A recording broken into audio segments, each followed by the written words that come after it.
여러분, 노인을 만만하게 보면 안 됩니다. 2024년 가을 서울 종로구의 한 미술학원에서 벌어진 실화를 바탕으로 재구성한 창작 이야기입니다. 오늘의 주인공은 65세 박인숙. 겉으로는 치매에 걸린 듯 보이는 평범한 할머니.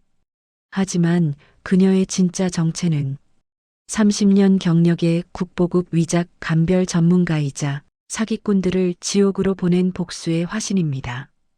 2024년 10월 15일 월요일 오후 3시. 선생님, 이 그림 진품 맞으시죠? 박인숙의 손이 떨렸다. 찻잔을 들다가 차가 살짝 쏟아져 서류 위로 떨어졌다. 아이고, 미안해요.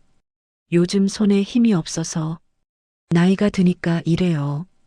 김태윤이 재빨리 휴지를 건넸다. 괜찮습니다, 어머니. 천천히 하세요. 하지만 이 모든 것은 연기였습니다. 완벽한 연기. 박인숙은 지금 생애 최고의 퍼포먼스를 펼치고 있었습니다. 박인숙은 안경을 고쳤으며 그림을 들여다봤다. 네. 이건 이중섭 선생의 황소 맞아요. 감정서도 있고 그녀 앞에 앉은 남자 김태윤. 45세. 명품 시계에 맞춤 정장. 3개월 전 이 학원에 나타나 어머니를 모시고 싶다며 효자 코스프레를 시작한 사기꾼입니다. 어머니, 저 김태윤이라고 합니다. 40대 중반의 말쑥한 남자가 학원 문을 열고 들어왔다. 그림을 배우고 싶어서요. 늦었지만 어머니께 배우고 싶습니다. 박인숙은 그를 반갑게 맞이했다. 어서 오세요. 나이는 숫자일 뿐이에요. 우리 학원에는 70대 학생도 계시거든요. 상담을 하는 동안 김태윤은 계속 주변을 둘러봤다. 어머님, 학원 역사가 오래되신 것 같은데요. 네, 30년 됐어요. 내가 젊었을 때부터 시작했죠. 대단하세요. 요즘 같은 시대에 30년이나. 혹시 자녀분들은 안 도와주세요? 박인숙의 표정이 순간 어두워졌다. 자식이요? 없어요. 남편도 일찍 세상 떠나고 나 혼자예요. 이것은 사실이었습니다. 박인숙은 30년 전 남편을 암으로 잃었습니다. 그리고 아이를 갖지 못했죠. 그 슬픔을 그림으로 달랬던 30년이었습니다. 김태윤의 눈빛이 미묘하게 변했다. 아, 죄송합니다. 제가 괜한 질문을. 괜찮아요. 오래된 일이에요. 하지만 박인숙은 느꼈다. 저 눈빛, 동정이 아닌 계산하는 눈빛을. 김태윤은 열심히 학원에 다녔다. 하지만 그의 관심은 그림보다 다른 곳에 있었다. 어머님, 혹시 지하에도 공간이 있으세요? 응, 수장고가 있어요. 내가 모은 그림들하고 학생들 작품 보관하는 곳이지. 와, 대단하시네요. 어떤 작품들이 있으세요? 이중섭, 박수근, 김한기. 젊었을 때 하나씩 모았어요. 김태윤의 호흡이 빨라졌다. 진품이겠죠. 당연하죠. 나 서울대 미대 나왔어요. 가짜는 한 번에 알아봐요. 박인숙은 일부러 미끼를 던졌습니다. 그리고 김태윤은 정확히 그 미끼를 물었죠. 안녕하세요, 선생님. 저는 서연우라고 합니다. 청초한 여자가 학원에 찾아왔다. 미대를 나왔는데요. 여기서 일하고 싶어요. 급여는 적어도 괜찮아요. 그냥 선생님께 배우고 싶어서요. 28세. 공손한 말투에 단정한 옷차림. 마치 박인숙이 꿈꿨던 딸의 모습 같았다. 그래요, 우리 연우가 도와주면 좋겠네. 요즘 나도 나이 들어서 힘든데. 감사합니다, 선생님. 열심히 할게요. 박인숙은 그녀를 채용했다. 아니, 정확히는 채용하는 척했습니다. 박인숙은 일부러 늦게까지 학원에 남아 있었다. 그리고 2층 창문에서 지켜봤다. 김태훈과 서연우가 카페에서 만나는 것을. 둘은 노트북을 펼쳐놓고 뭔가를 확인하고 있었다. 건물 등기부등본 떴어. 박인숙 단독 소유야. 자식도 없고 친척도 없대. 완벽해. 그림들 감정가 확인했어? 최소 50억은 넘을 거야. 야, 이번엔 대박이다. 작년 부산건보다 10배는 클 듯. 둘은 웃으며 맥주잔을 부딪혔다. 박인숙은 모든 것을 보고 있었습니다.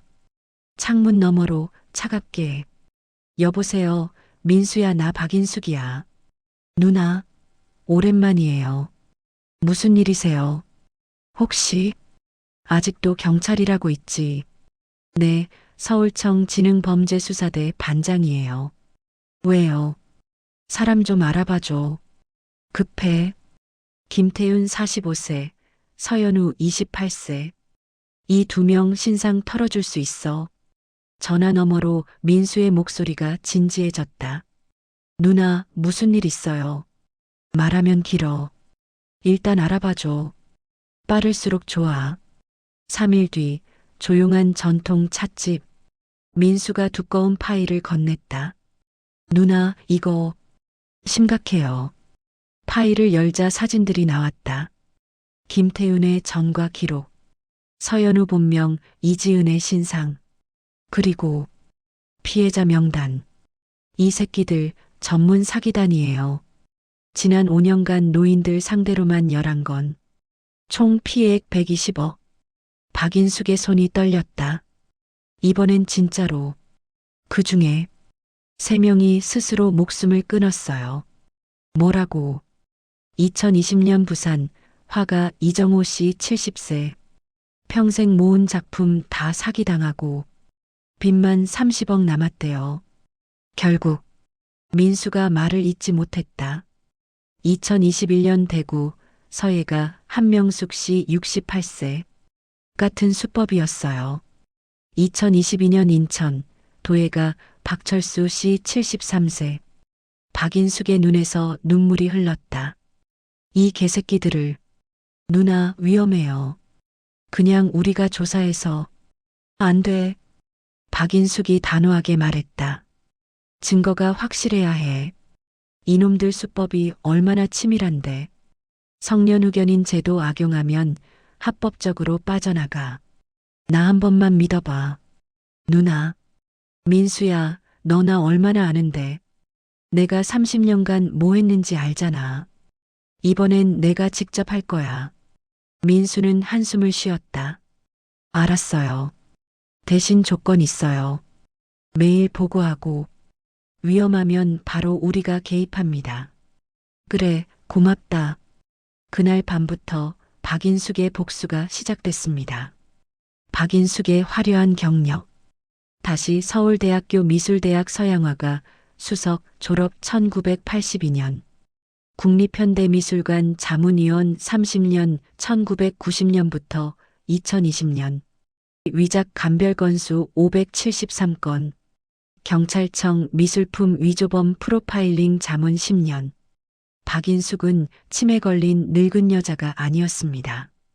대한민국 최고의 위작 감별사였습니다.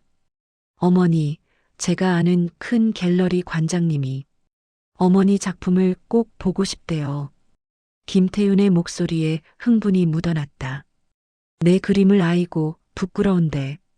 나 그림 잘 못 그려요. 서연우도 거들었다. 선생님, 정말 좋은 기회예요. 개인전 하실 수 있어요. 박인숙은 일부러 망설이는 표정을 지었다. 그래도 내가 요즘 건강도 안 좋고. 다음 날 아침. 선생님, 큰일이에요. 연우가 급하게 뛰어들어왔다.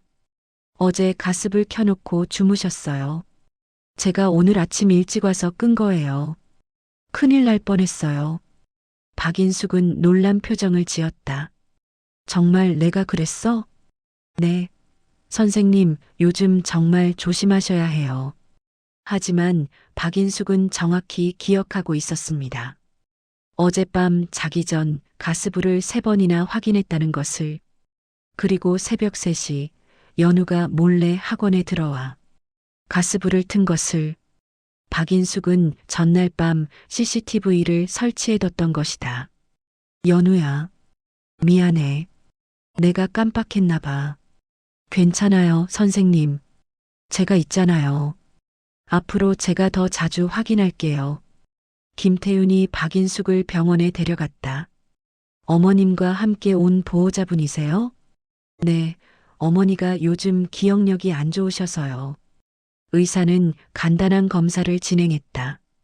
오늘이 며칠이죠? 10월 15일? 맞습니다. 대통령이 누구죠? 윤석열. 맞나? 계산 좀 해볼까요? 100에서 7씩 빼보세요. 100, 93, 86, 79. 다음이 뭐더라? 박인숙은 일부러 몇 가지 문제를 틀렸습니다. 완벽하게 계산된 연기였죠. 진료가 끝나고 의사가 김태윤을 따로 불렀다. 경도인지장의 초기 증상이 보이네요. 치매 전 단계일 수 있습니다. 그럼 어떻게 해야 하나요? 약물 치료와 함께 지속적인 관찰이 필요합니다. 그리고 중요한 재산 관련 결정은 보호자분이 함께 하시는 게 좋겠어요. 김태윤의 눈빛이 반짝였다. 감사합니다, 선생님. 박인숙은 일부러 지하 수장고 문을 열어뒀다. 그리고 몰래 초소형 CCTV 5대를 설치했다. 민수야, CCTV 설치 완료했어. 누나, 혹시 들키면 어떡해요? 들킬 리 없어. 이 나이에 CCTV 설치할 줄 아는 할머니가 어딨어? 박인숙은 웃었다. 그리고 나 원래 젊었을 때 전자공학도 배웠어. 미술품 보안 때문에 CCTV의 움직임이 포착됐다. 김태윤, 서연우, 그리고 낯선 남자 1명. 야, 이게 다 진품이면 100억은 넘겠는데. 낯선 남자가 침을 흘렸다. 닥쳐, 조용히 해. 일단 목록 작성하고. 김태윤이 그림들을 하나하나 사진 찍었다. 박인숙 그 할망구 완전히 침에 걸렸더라. 이렇게 쉬울 줄이야. 역시 노인네들은 만만해. 작년 부산 그 영감탱이도 쉬웠잖아. 서연우가 웃으며 말했다. 그 영감이 평생 모은 돈 다 털리고 목맨 거 생각하면 웃겨. 자기가 그렇게 바보인 줄도 모르고. 박인숙은 모니터 앞에서 모든 것을 지켜보고 있었습니다. 그리고 녹화 버튼을 눌렀습니다. 이정호 화백님, 조금만 기다리세요. 제가 복수해 드릴게요. 눈물이 흘렀다. 분노의 눈물이었다. 또다시 새벽, 세 사람이 모였다. 이 감정서 위조하면 돼. 국립현대미술관 감정서 양식이야. 김태윤이 노트북으로 작업했다. 박인숙 그 할망구가 서울대 나왔다면서. 개웃겨. 똑똑한 척 했는데. 결국 우리한테 당하네. 야, 그 할망구 돈 다 뜯으면 우리 당분간 놀 수 있어. 요양원 보내고 연락 끊으면 끝이지 뭐. 모든 대화, 모든 행동이 CCTV에 담겼습니다. 하지만 박인숙은 아직 움직이지 않았습니다. 더 결정적인 순간을 기다렸습니다. 2024년 9월 추석 명절. 어머니, 이번 추석에 저희 집에서 같이 보내시는 거 어때요? 김태윤이 송편을 사들고 왔다. 아니야, 괜찮아. 너희도 가족들이 있잖아. 어머니가 제 가족이죠. 혼자 명절 보내시게 할 수 없어요. 박인숙의 눈에 진짜 눈물이 고였다. 태윤 씨, 고마워요. 내가 자식 없어서 목이 메는 것은 연기가 아니었다.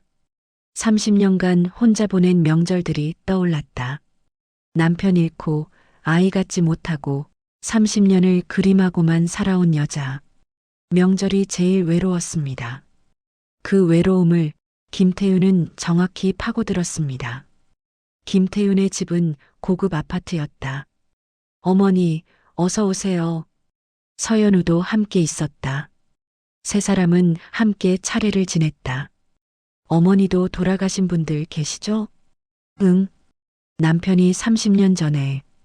그럼 같이 절 올리시죠. 박인숙은 남편의 영정 사진을 떠올리며 절을 올렸다. 여보, 미안해요. 따뜻한 가족의 모습을 보여주며 박인숙의 마음을 완전히 열게 만드는 전략이었죠. 식사 후 김태윤이 조심스럽게 말을 꺼냈다. 어머니, 사실 오늘 드릴 말씀이 있어서요. 뭔데? 제 친구가 어머니 소장품들을 보고 싶대요. 갤러리 운영하는 친구인데 어머니 작품들 가치를 제대로 알아주고 싶다고. 내 그림들을. 네. 그리고 혹시 판매 의향도 있으시면 좋은 조건으로 제안하고 싶대요. 박인숙은 일부러 망설이는 표정을 지었다. 글쎄, 그 그림들은 내 인생이나 다름없는데. 김태윤이 두꺼운 서류 봉투를 꺼냈다. 어머니, 제 친구가 30억의 그림들을 전부 사겠대요. 30억? 네, 현금으로요. 한 번에. 박인숙은 숨이 막혔다. 실제 가치의 절반도 안 되는 금액이었다. 하지만 어머니, 요즘 건강이 안 좋으시잖아요. 병원에서도. 김태윤은 진지한 표정으로 말을 이었다. 성년후견인 제도라는 게 있어요. 어머니를 법적으로 보호하는 제도예요. 그게 뭔데? 어머니처럼 건강이 안 좋으신 분들의 재산을 보호자가 관리해드리는 거예요. 혹시 나중에 판단력이 더 떨어지시면 나쁜 사람들한테 사기당할 수도 있잖아요. 그럼 태윤 씨가 날 지켜준다는 거야. 네, 어머니. 제가 법적으로 어머니 재산을 관리하면서 어머니는 편하게 치료만 받으시면 돼요. 박인숙은 떨리는 목소리로 물었다. 그럼 내 그림들은 안전하게 팔아서 그 돈으로 어머니 요양원도 알아보고 치료비도 쓰고 제가 다 관리해 드릴게요. 요양원. 그 단어를 듣는 순간 박인숙의 심장이 뛰었다. 이것이 이들의 최종 목표였습니다. 박인숙을 요양원에 보내고 모든 재산을 빼돌리는 것. 그리고 나중에는 연락을 끊는 거죠. 요양원은 싫어. 박인숙이 진짜 울먹이기 시작했다. 어머니, 어머니를 위한 거예요. 혼자 계시면 위험해요. 난 여기서 살고 싶어. 이게 내 인생인데. 어머니. 김태윤이 박인숙의 손을 잡았다. 제가 있잖아요. 걱정 마세요. 하지만 그 순간 박인숙은 속으로 생각했습니다. 걱정은 내가 해라. 이 계자식아. 게임은 이제부터야. 김태윤이 두꺼운 서류 뭉치를 들고 왔다. 어머니, 오늘 서명하실 서류 가져왔어요. 성년후견인 신청서, 재산관리 위임장, 미술품 매매 계약서, 요양원 입소 동의서, 여기, 그리고 여기요. 김태윤이 친절하게 도장 찍을 곳을 가리켰다. 박인숙은 떨리는 손으로 도장을 들었다. 바로 이 순간이었습니다. 3개월을 기다린 순간, 박인숙은 도장을 내려놓았다. 그리고 웃었다. 처음으로 진짜 웃음을, 차갑고 날카로운 미소를. 태윤 씨, 네 어머니. 그 전에 궁금한 게 있는데요. 박인숙의 목소리가 변했다. 더 이상 떨리지 않았다. 당신 진짜 이중섭 그림 본 적 있어요? 김태윤의 얼굴이 굳어졌다. 그게 무슨 말씀이세요? 3개월 전 당신이 감정서 들고 왔던 그 이중섭 황소 그림 말이에요. 박인숙은 천천히 일어났다. 더 이상 떨리지도 구부정하지도 않은 자세로 등이 곧게 펴졌다. 목소리도 명확해졌다. 그거 가짜예요. 내가 그렸거든요. 쿵. 서연우가 손에 들고 있던 파일이 바닥에 떨어졌다. 뭐라고요? 못 들었어요. 그 그림, 내가 그린 위작이에요. 순간 방 안의 공기가 얼어붙었습니다. 나 박인숙. 박인숙은 가방에서 명함을 꺼냈다. 서울대학교 미술대학 서양화과 수석 졸업. 국립현대미술관 자문위원 30년. 위작 감별 573건. 경찰청 미술품위. 조범 프로파일링 자문 10년. 명함을 김태윤의 얼굴 앞에 던졌다. 그리고 부업으로 뭐 했는지 아세요? 위작 제작했어요. 연구 목적으로. 서연우의 얼굴이 새하얗게 질렸다.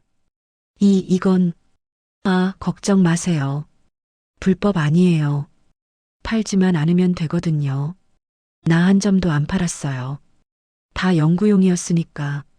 CCTV 증거 공개. 박인숙은 태블릿을 꺼냈다. 자, 이거 볼래요. 화면을 켰다. 지하 수장고 침입.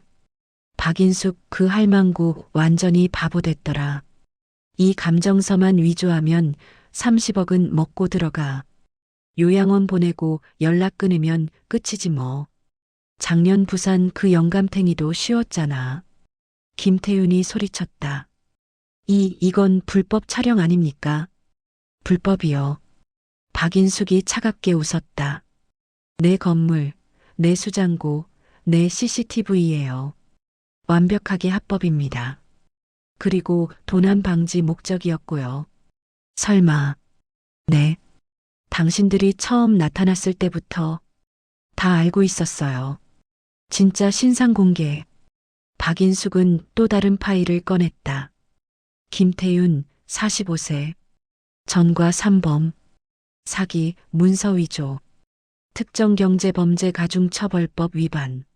서연우, 아니 본명 이지은 28세. 전과 2범. 같은 죄목. 그리고 박인숙의 목소리가 떨렸다. 2020년 부산 이정우 화백. 당신들 때문에 죽었어요. 2021년 대구 한명숙 서예가. 2022년 인천 박철수 도예가. 모두 당신들 때문에 스스로 목숨을 끊었어요. 그건 당신들 때문에 죽은 사람이 3명이에요. 이번엔 내가 4번째가 될 뻔했고. 박인숙의 눈에서 눈물이 흘렀습니다. 분노의 눈물이었습니다. 도망치려는 순간 김태윤이 문 쪽으로 뛰었다. 하지만 문은 이미 잠겨 있었다. 열어. 이 문 열어. 똑똑똑. 문 밖에서 목소리가 들렸다. 경찰입니다. 문 열어주시죠. 문이 열리고 형사복을 입은 민수가 들어왔다. 그 뒤로 경찰관 5명이 더 보였다. 전직 형사가 아니라 현직이었어. 이 멍청한 것들아.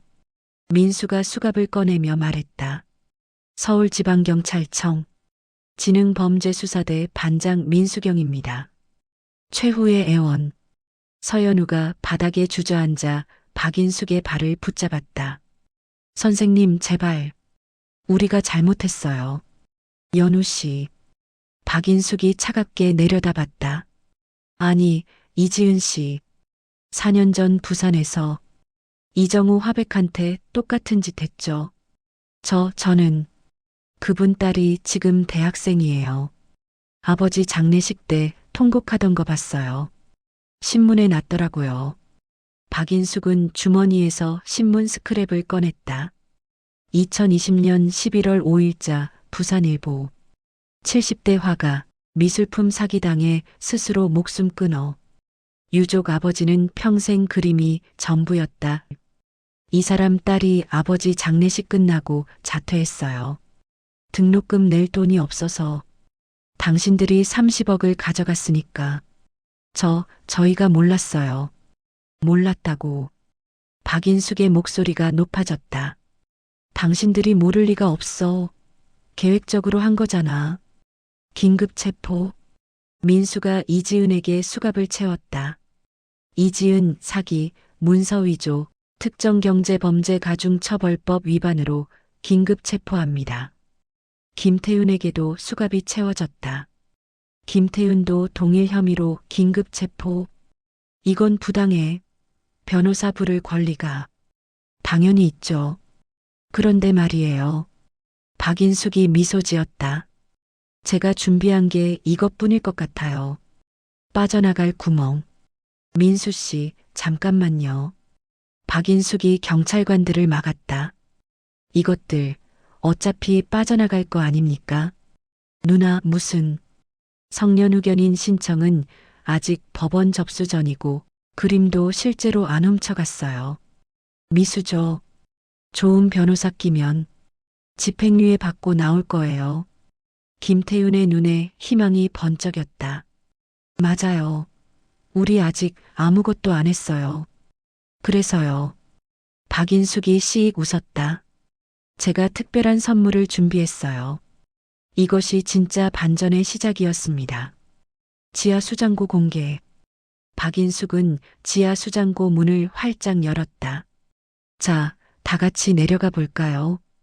수장고 안에는 경이로운 광경이 펼쳐져 있었다. 벽면을 가득 채운 그림들. 이중섭 황소 5점. 박수근 빨래터 3점.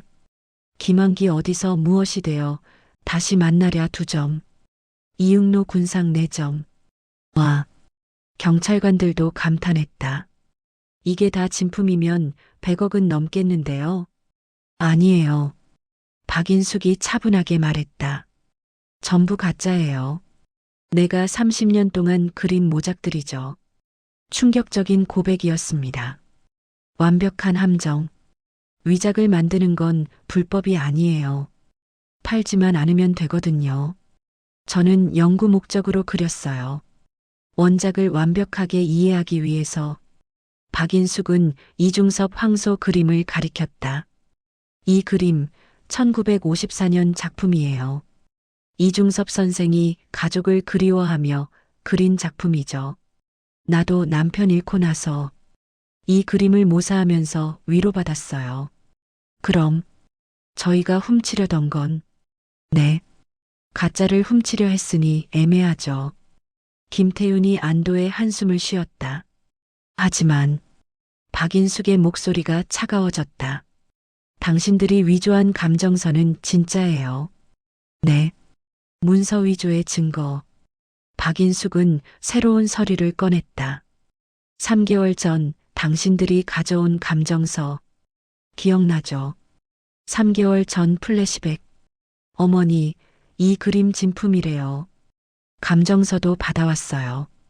현재 그 감정서의 그림 설명이 내가 그린 가짜랑 완벽하게 일치해요. 박인숙은 2개의 서류를 나란히 놓았다. 위조 감정서, 이중섭 황소, 1954년 작, 캔버스의 유화, 45.5x 53cm, 황소의 눈빛에서 작가의 고독이 드러남. 박인숙의 작품, 정확히 같은 크기, 같은 구도, 같은 설명에 부합하는 그림. 왜 이렇게 일치할까요? 당신들이 내 수장고에 몰래 들어와서 내 그림을 보고 감정서를 위조했으니까. 그건. 그리고 이게 뭔지 아세요? 박인숙은 또 다른 문서를 펼쳤다. 당신들이 위조한 감정서를 가지고 진짜 감정기관인 서울옥션 감정팀에 의뢰한 결과예요. 공식 감정 결과서. 해당 작품은 명백한 위작으로 확인됨. 제출된 감정서 또한 위조로 판명. 국립현대미술관 공식 양식 도용. 문서 위조죄에 해당. 즉, 박인숙의 목소리가 칼처럼 날카로웠다. 당신들은 위조 감정서를 만들었고 그걸로 가짜 그림을 진품으로 속여 팔려 했다는 명백한 물증이 생긴 거예요. 과거 범죄 증거까지. 민수가 추가 서류를 꺼냈다. 그리고 여기 당신들이 다른 피해자들한테 사용했던 위조 감정서들도 전부 확보했습니다. 테이블 위에 쌓인 서류들. 부산 이정호 화백 사건 위조 감정서. 대구 한명숙 서예가 사건 위조 감정서. 인천 박철수 도예가 사건 위조 감정서. 이건 문서 위조, 사기, 그리고 민수가 차가운 목소리로 말했다.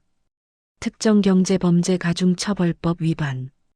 피해 금액이 5억 원 이상이니까 최소 징역 5년, 최대 무기징역까지 가능합니다. 김태윤이 완전히 주저앉았다. 재판은 빠르게 진행됐다. 판결. 김태윤 징역 7년. 서현우이 지은 징역 6년. 전과 포함 실형. 배우 조직원 3명 모두 구속. 재판이 끝난 날 부산에서 전화가 왔다. 선생님, 저 4년 전에 아버지 잃은 이민재예요. 목소리가 떨리고 있었다. 그 사람들 잡혔다고 들었어요. 감사합니다. 정말 감사합니다. 박인숙은 아무 말도 할 수 없었다. 4년 전 저여린 청년의 아버지는 똑같은 수법에 당해 평생 모은 그림을 다 빼앗기고 빚더미에 앉아 스스로 목숨을 끊었다. 민재 씨, 이제 평안히 사세요. 선생님도 건강하세요. 선생님 덕분에 아버지가 조금은 편히 쉬실 것 같아요. 전화를 끊고 박인숙은 한참을 멍하니 앉아 있었다. 창밖으로 봄볕이 쏟아지고 있었다. 65년을 살면서 가장 지독한 3개월이었다. 치매 환자 흉내내며 일부러 헛소리하고 일부러 넘어지고 일부러 기억 못하는 척하며 매일 밤 거울 보며 연습했다. 박인숙, 넌 치매 환자야. 아무것도 모르는 불쌍한 노인이야. 그 3개월이 30년보다 길게 느껴졌다. 하지만 해냈다.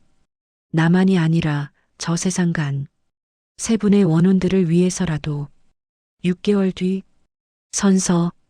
저 박인숙은 양심에 따라 숨김없이 말하고 진실만을 말할 것을 맹세합니다.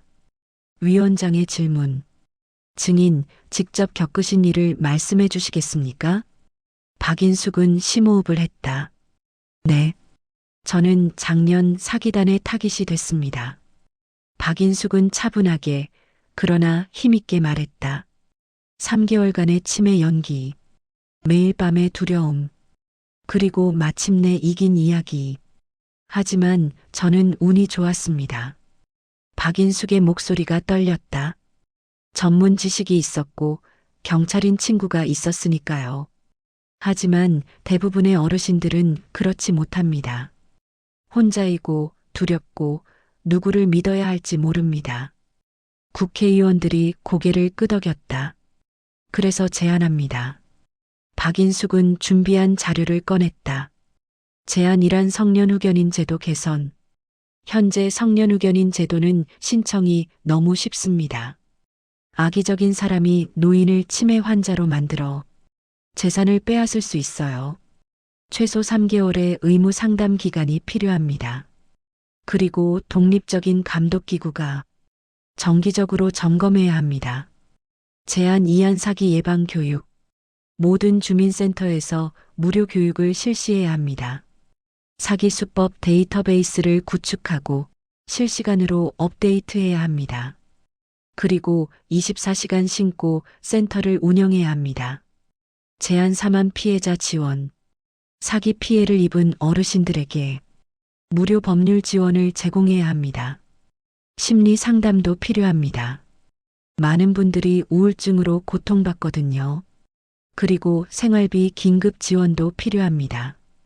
박인숙은 의원들을 둘러봤다. 우리 어르신들은 이 나라를 만든 분들입니다. 전쟁을 이겨내고 가난을 이겨내고 대한민국을 세계 10위 경제대국으로 만든 분들입니다. 박인숙의 목소리가 높아졌다. 그분들이 노년의 사기꾼들한테 모든 걸 빼앗기고 스스로 목숨을 끊어야 합니까? 이건 단순히 개인의 문제가 아닙니다. 국가가 나서야 하는 문제입니다. 국회의원들이 박수를 쳤다. 방청석의 어르신들도 일어나서 박수를 쳤다. 위원장의 마무리. 증인의 용기 있는 증언에 감사드립니다. 본위원회는 증인의 제안을 적극 검토하여 실효성 있는 법안을 만들겠습니다. 6개월 뒤 뉴스 속보. 국회 노인 보호 및 사기 예방에 관한 법률 통과. 일명 박인숙법. 성년후견인 신청시 3개월 의무 상담 기간. 전국 주민센터 사기 예방 교육 의무화. 24시간 노인 사기 신고 센터 운영. 피해자 무료 법률 심리 지원. 민수가 박인숙에게 전화를 걸었다. 누나, 법 통과됐어요. 정말? 네. 다음 달부터 시행이래요. 누나가 해낸 거예요. 박인숙은 전화를 끊고 창밖을 바라봤다. 봄 햇살이 따스했다. 박인숙 미술학원 어르신 전용반. 자, 오늘은 신규 수강생 소개 시간입니다. 50대 후반의 여자가 일어섰다. 안녕하세요. 저는 서울에서 온 김혜진이라고 합니다. 사실 저도 얼마 전에 사기 당할 뻔했어요. 근데 TV에서 선생님 이야기 보고 이상하다 싶어서 바로 신고했어요. 박인숙이 박수를 쳤다. 잘하셨어요. 바로 그거예요. 의심하고 확인하고 신고하는 것. 수업이 끝나고 박인숙은 지하 수장고로 내려갔다. 30년간 그린 그림들. 그리고 한켠에 특별한 공간이 생겼다. 추모의 벽. 이정우 화백, 한명숙 서예가, 박철수 도예가. 세 분의 사진과 작품이 걸려 있었다. 그 앞에는 항상 꽃이 놓여 있었다. 선생님들, 안녕하세요. 박인숙이 말을 걸었다. 오늘도 새로운 분들을 구했어요. 세 분 덕분에 제가 이 일을 시작했어요. 앞으로도 계속할게요. 더 이상 선생님들 같은 분들이 없도록. 촛불이 조용히 타고 있었다. 어느 날 오후, 할머니, 학원 문이 열리고 초등학생 아이가 뛰어들어왔다. 민준아, 민수의 아들이었다. 할머니, 우리 학교에서 발표했어요. 할머니 이야기. 정말? 네. 선생님이 칭찬했어요. 우리 할머니가 영웅이래요. 민준이가 그림을 꺼냈다. 아이가 그린 박인숙의 모습. 할머니, 나도 커서 할머니처럼 나쁜 사람들 잡을 거예요. 박인숙은 민준이를 꼭 안았다. 그래, 우리 민준이. 넌 분명 훌륭한 사람이 될 거야. 저녁 무렵, 박인숙은 학원 옥상에 올라갔다. 서울 전경이 한눈에 보였다. 석양이 지고 있었다. 여보, 박인숙이 하늘을 향해 말했다. 나 잘 살고 있지. 당신이 떠난 후 30년. 이제 내가 뭘 해야 하는지 알 것 같아. 바람이 불었다. 남편이 대답하는 것 같았다. 잘했어, 인숙아. 넌 항상 잘해왔어. 박인숙은 눈물을 닦으며 웃었다. 박인숙이 카메라를 향해 따뜻하게 미소 짓는다. 저는 특별한 사람이 아닙니다. 그냥 화가 난 평범한 할머니였을 뿐이에요. 하지만 제가 깨달은 게 있어요. 첫 번째, 우리는 생각보다 강합니다. 나이가 들었다고 약한 게 아니에요. 오히려 더 현명해진 거예요. 두 번째, 혼자가 아닙니다. 주변을 둘러보세요. 도와줄 사람은 항상 있어요. 세 번째, 포기하지 마세요. 당신은 지킬 가치가 있는 사람이에요. 네 번째, 나이는 숫자일 뿐입니다. 65세에 저는 새로운 삶을 시작했어요. 여러분도 할 수 있어요. 봄꽃이 만발한 학원. 어르신들이 웃으며 들어가고 있다. 박인숙이 밝게 맞이한다. 나이 든다는 것은 약해지는 게 아닙니다. 경험과 지혜가 쌓이는 겁니다. 그 경험으로 누군가를 지킬 수 있다면 그게 바로 나이 들어가는 진짜 의미 아닐까요? 여러분, 이 이야기가 마음에 드셨나요? 나이 든 분들을 함부로 대하면 안 되는 이유. 이제 아시겠죠? 여러분 주변에 혹시 비슷한 일을 겪고 계신 분이 있다면 꼭 전문가와 상담하시길 바랍니다. 그리고 기억하세요. 나이는 약점이 아니라 무기가 될 수 있다는 것을. 도움이 필요하신 분들을 위한 정보. 이건 남의 일이 아닙니다. 여러분의 부모님, 조부모님, 그리고 언젠가는 여러분 자신의 일이에요. 구독과 좋아요는 우리 어르신들을 지키는 힘입니다. 댓글로 여러분의 이야기도 들려주세요. 다음 영상에서 만나요.